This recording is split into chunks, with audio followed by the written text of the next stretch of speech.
राधे राधे। हे दीन दयाल, हे दीनानाथ। दीनानाथ, दीन कौन है? हम दीन हैं। नाथ कौन है?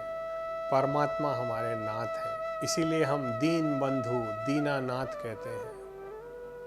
हमें अक्सर ये देखने को मिलता है कि व्यक्ति जब कभी तरक्की करता है या कुछ ना कुछ प्राप्त करता है तो वो अपने आप को मैंने किया है ऐसे फील करता है और अपनी बुद्धि को बहुत हाई लेवल पे, हाई पीक्स पर लेकर के जाता है और वो एक तरह से कबूतर की तरह हवा में उड़ने लगता है। जबकि होना ये चाहिए कि हमें अपने आप को ग्राउंड लेवल पर मेंटेन करना चाहिए, जीरो लेवल जिसे कहते हैं। मान लीजिए मैं अभी धरती पर बैठा हूं और यदि कोई चाहता है कि मैं गिर जाऊं तो क्या यह संभव हो पाएगा? जो व्यक्ति पहले ही नीचे बैठा हो उसे गिराया नहीं जा सकता, उसे लिटाया जा सकता है परंतु गिराया नहीं जा सकता। हाँ, लेकिन जो हवा में उड़ता है, जो अपने आप को ही सब कुछ समझता है और श्रेष्ठ मानता है, वो अक्सर गिराया जाता है लोगों द्वारा, आपके शत्रुओं द्वारा। तो इस बात का आपको विशेष ध्यान रखना होगा कि आप एक लो प्रोफाइल मेंटेन करें। जीवन में लो प्रोफाइल रखने वाला व्यक्ति परमात्मा की भी कृपा प्राप्त होती है। एक कथा है, एक जगह भागवत में इसका बहुत अच्छा उल्लेख हमें प्राप्त होता है। एक व्यक्ति के 3 संतान थी। तो इन 3 संतानों में सबसे छोटा जो था वो इतना पावरफुल नहीं था, वो घर का रामू काका की तरह था। उसके बड़े भाई उसका इस्तेमाल करते थे, उसे कभी भी विद्या अध्ययन करने नहीं दिया, उसे चतुर होने नहीं दिया, उसे होशियार होने नहीं दिया। वो हमेशा कुछ ना कुछ काम में उसे उलझाए रखते थे। तब उसके एक दिन पिता के मन में आई, ऐसा तो ये अनपढ़ ही रह जाएगा, तो इसे कहीं ना कहीं हम मुझसे दूर भेजना होगा। तब उस समय पर गुरुकुल हुआ करते थे, तो उन्होंने क्या किया, उस लड़के को गुरुकुल भेज दिया और गुरुकुल में जाकर के वो विद्या अध्ययन करने लगा। समय बीतता गया, वो बहुत ज्ञानी हो गया, बहुत विद्वान हो गया और जब वो पलट करके आता है तब उसके बड़े भाइयों ने छल कपट से उसकी सारी प्रॉपर्टी को आपस में 2 भाइयों ने बांट लिया और उस भाई से कहा कि तेरे हिस्से में केवल पिता आए हैं, तेरे हिस्से में केवल पिता आए हैं, तुझे इस प्रॉपर्टी से कुछ प्राप्त नहीं होगा। इसके लिए पिताजी भी सहमत हैं।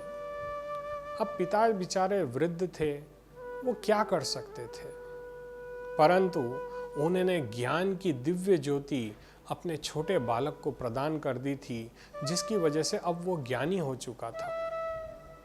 वो पिता के पास आया और कहा कि हे पिताजी, मुझे मेरे बड़े भाइयों ने आपको प्रदान किया है, तो मैं अब आपसे निवेदन करता हूँ कि मैं आपकी आजीवन सेवा करूँगा, आप मुझे अपनी सेवा का सुख प्रदान करें।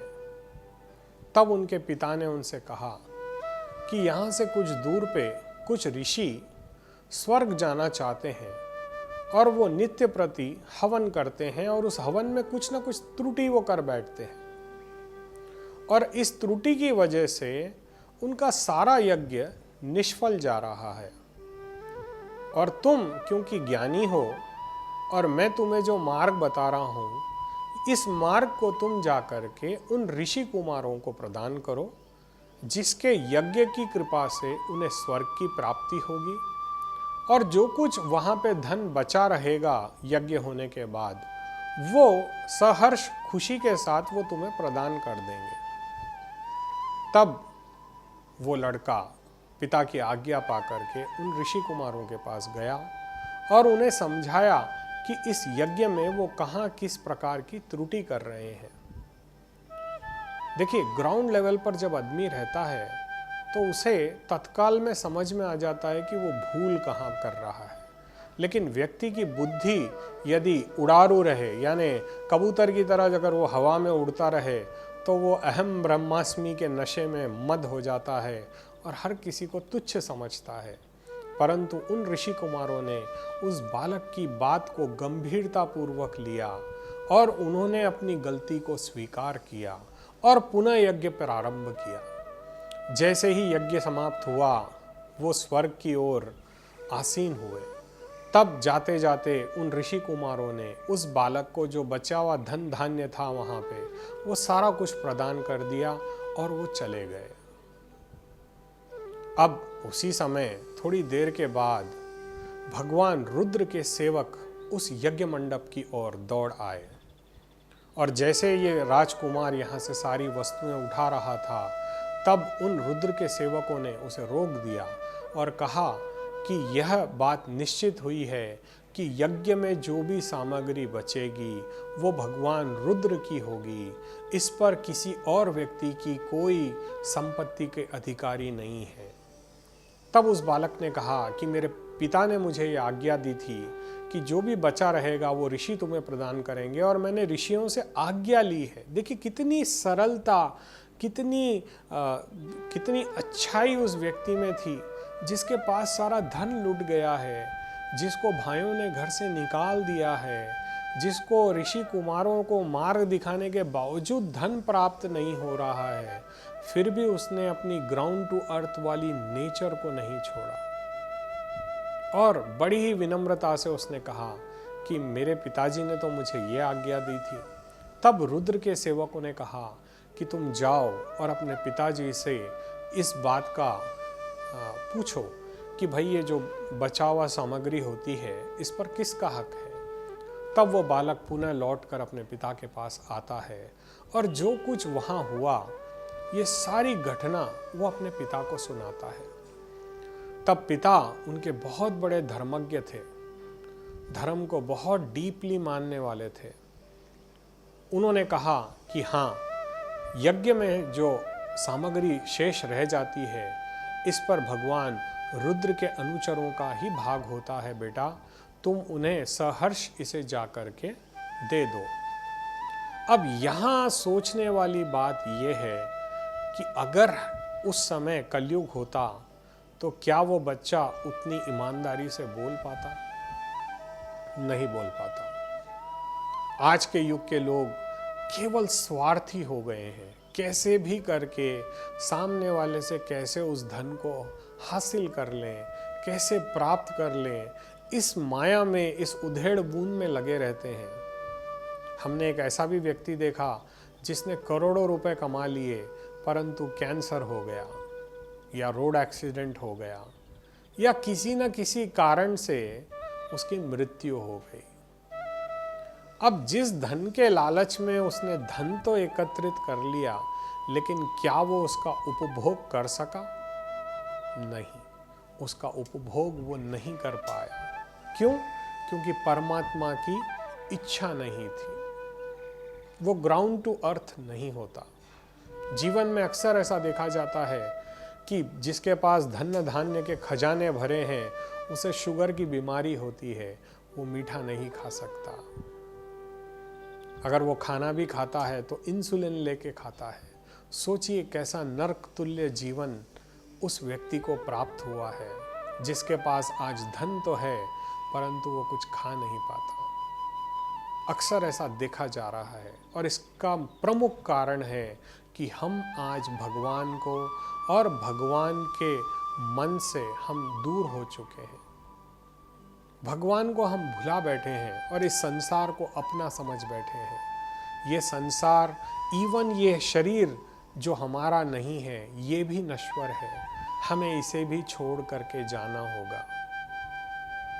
तो वैसी उस कथा में भी हुआ, जब रुद्र भगवान के सेवकों के पास ये बालक पुनः लौटा और उसने कहा कि हाँ, मेरे पिताजी ने ये बात कही है कि इस पर हक आपका है।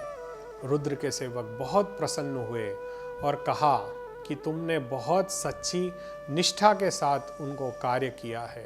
तुमने इन ऋषि कुमारों की भी मदद की है और तुमने सत्यता से अपने पिताजी से जाकर जो यहाँ हुआ है वो जाकर के कहा है।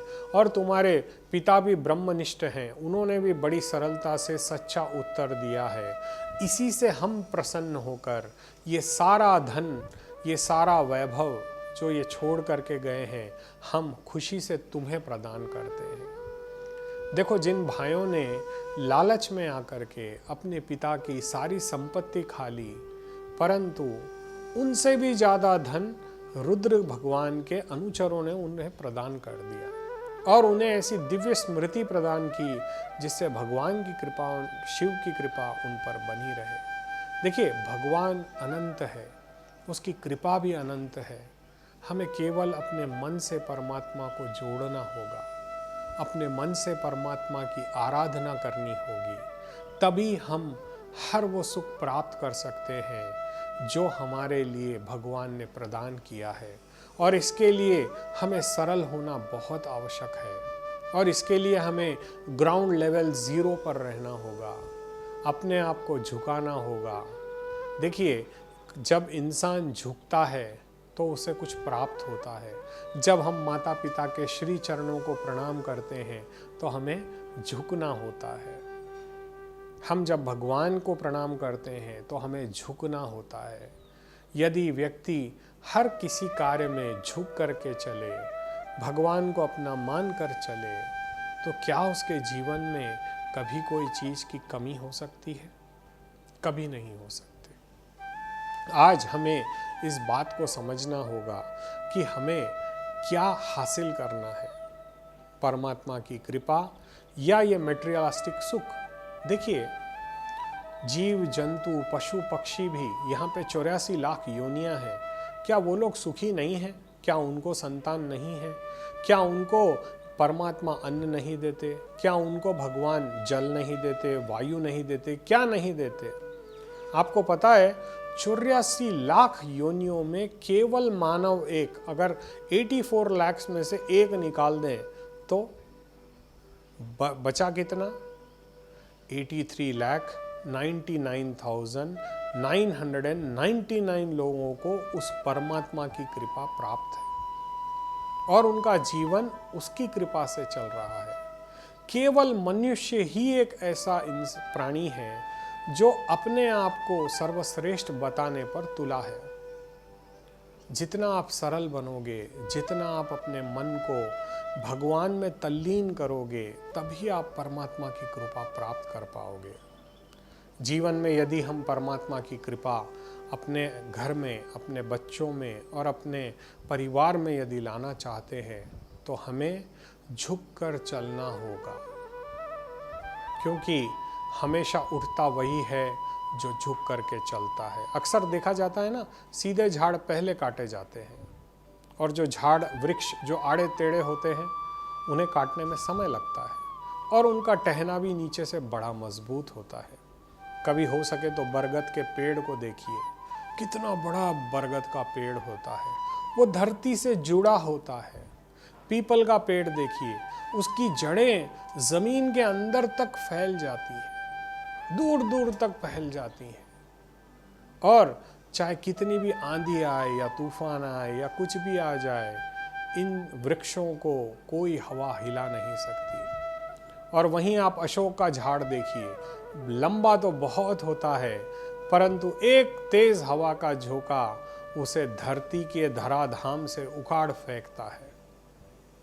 तो हमें ऊंचा नहीं बनना है, हमें फैलना है और अपने मन को लोगों के पास, लोगों की सेवाओं में, देखिए वो कहते हैं जिसने की सेवा उसे मिलता है मेवा।